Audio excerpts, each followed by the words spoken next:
Oke, jadi di sini aku bakal jelasin project yang udah dibuat di acara 8, yaitu Disaster App menggunakan Recycle View di Android Studio. Dimana project ini merupakan implementasi dari konsep Recycle View untuk nampilin daftar data secara efisien dan juga dinamis. Dan aku bakal bahas step by step dan lihat langsung di Android Studio-nya. Yang pertama, ini aku mulai dengan ngebuat project baru di Android Studio dengan nama Disaster App, yang target dan minimum SDK-nya aku set di level 24 dan bahasa pemrogramannya aku gunakan Kotlin. Dan Recycle View ini merupakan komponen Android yang digunain buat nampilin data dalam bentuk daftar atau grid.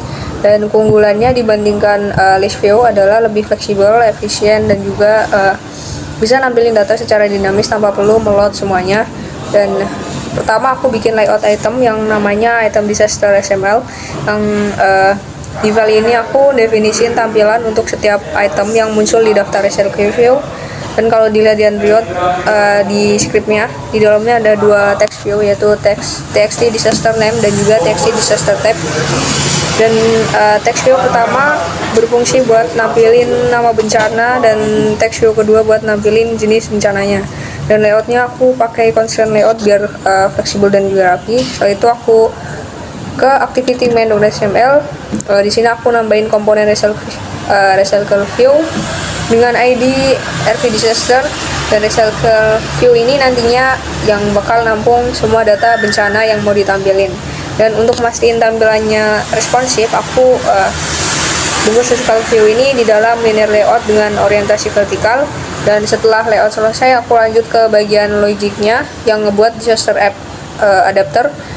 Dan adapter ini adalah jembatan antara data dan juga tampilan Recycle View. Yang pertama aku tambahin fitur view binding di file .gradle supaya nanti gampang mengakses elemen-elemen di XML-nya tanpa pakai fan view build.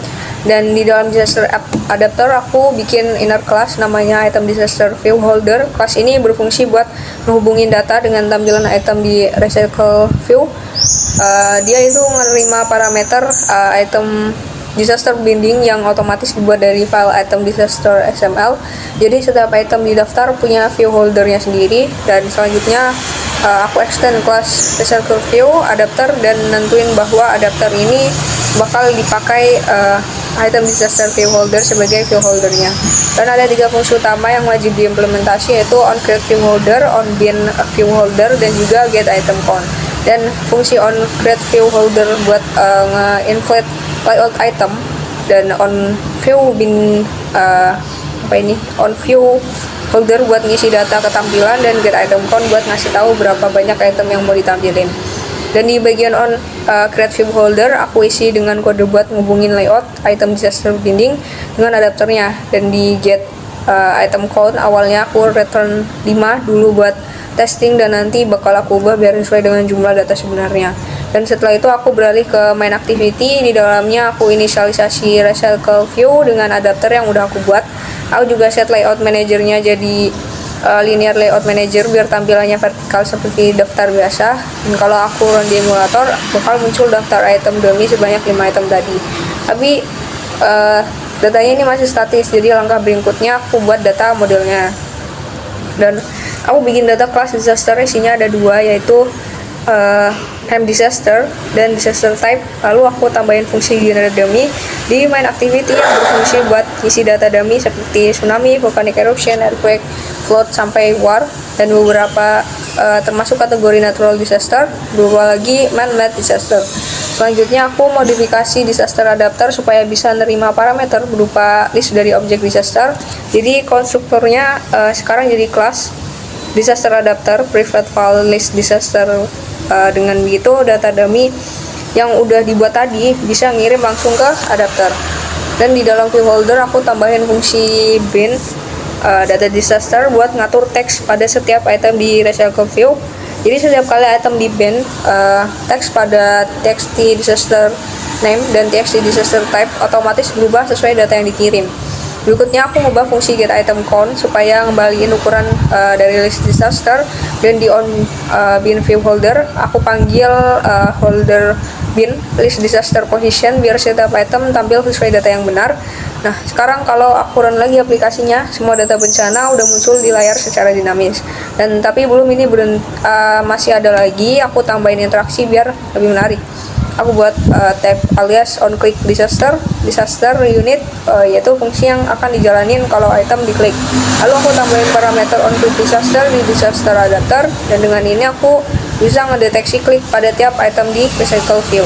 Dan di dalam fungsi bin aku tambahin kode item view set on click listener ini. Jadi setiap kali pengguna klik salah satu item, aplikasi bakal tahu item mana yang diklik. Dan balik lagi ke main activity, waktu aku buat instance disaster adapter, aku tambahin lambda function yang nampilin toast message berisi nama bencana yang diklik. Soalnya kalau aku klik item tsunami, maka muncul pesan you click on tsunami. Jadi sekarang recycle view-nya udah lebih interaktif. Dan ada tahap terakhir, aku ngubah tampilan layoutnya biar lebih menarik. Di main activity aku ganti linear layout manager jadi grid layout manager dengan jumlah kolom 2, dan dengan begitu daftar bencana bakal tampil dalam 2 kolom seperti grid. Jadi kalau dijalanin tampilnya jadi lebih rapi dan visualnya juga lebih bagus. Nah, mungkin itu sekian penjelasan lengkap dari project disaster app yang menggunakan recycle view, mulai dari pembuatan layout, adapter, terus data model sampai interaksi klik dan tampilan grid. Dan dari project ini kita jadi belajar gimana recycle view bisa kerja, cara ngubungin data ke tampilan, serta gimana bikin daftar yang efisien dan responsif di Android Studio. Oke, sekian, terima kasih.